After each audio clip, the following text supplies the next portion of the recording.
4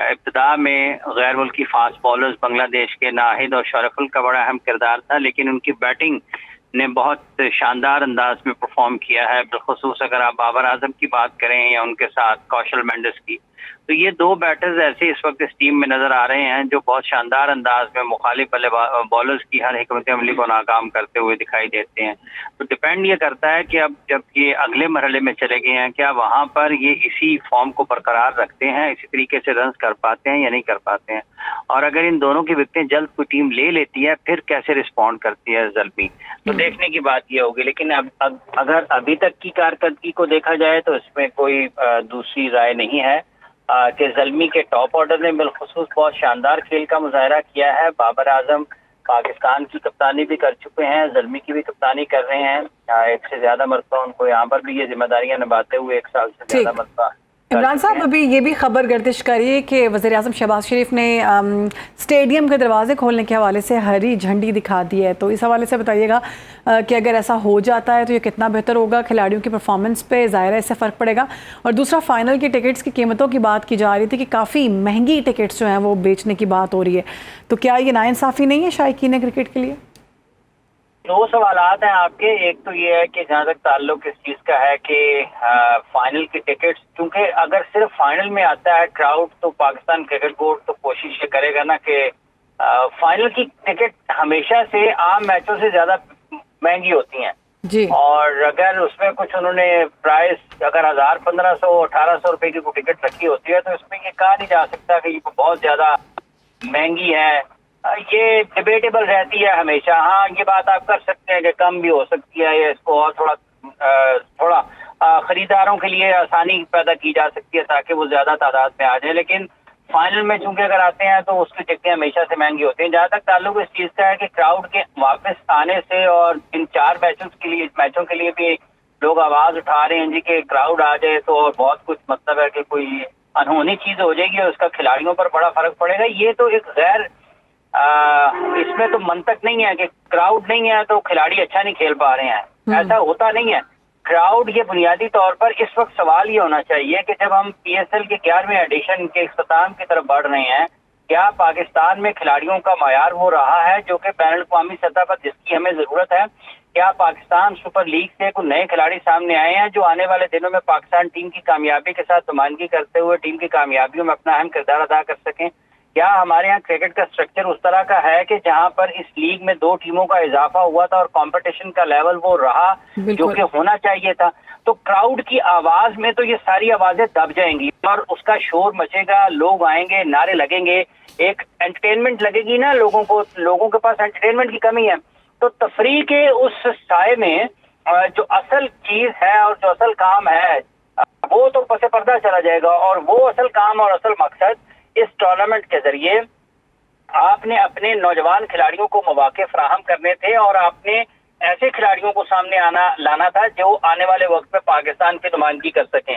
تو اس شعبے میں تو پاکستان کرکٹ بورڈ مکمل طور پر ناکام نظر آتا ہے۔ کراؤڈ آتا ہے جی، نہیں آتا نہ آئے، اگر آ جائے اچھی بات ہے، اور اگر نہیں آتا ہے تو پہلے اس کا مطلب یہ جتنے بھی میچز ہوئے ہیں لیگ میچز میں وہ کھلاڑیوں کی کارکردگی کوئی اس وجہ سے خراب ہوئی ہے کہ کراؤڈ نہیں ہے۔ ہاں یہ ضرور کہا جاتا ہے کہ کراؤڈ کے آنے سے یا اس دباؤ سے کچھ کھلاڑی اپنے کھیل کو پیش کرنے میں ناکام رہتے ہیں، لیکن ایسا نہیں ہوتا کہ وہ کوئی اچھا نہیں کھیل رہا اور کراؤڈ کو دیکھ کے اچھا کھیلنا شروع کر بالکل دیتا ایسے ہے۔ ہے، وہ مختلف چیزیں ہیں، تو سب سے اہم چیز یہی تھی، یہی ہے اور ہونی بھی چاہیے۔ پاکستان کے بڑے جید صحافی اس حوالے سے آواز بلند کر رہے ہیں جی وہ بہت بڑی بات ہو جائے گی اگر کراؤڈ آ جائے۔ وہ بندہ خدا یہ پوچھیں کہ آپ کے اپنے پلیئرز کے بالکل بہت اہم پوائنٹ جو ہے عمران صاحب آپ کی جانب سے اٹھایا گیا ہے کہ کراؤڈ کے آنے سے کسی کی پرفارمنس نہیں ہو سکتی، اگر کوئی اچھی پرفارمنس دے رہا ہے تو ہو سکتا ہے وہ اس سے زیادہ بہتر پرفارم کرے۔ بہت شکریہ، ہمارے ساتھ موجود تھے حافظ عمران صاحب۔ آج کے پروگرام سے ہمیں دیجیے اجازت، آپ سے ملاقات ہوگی کل۔ اللہ حافظ۔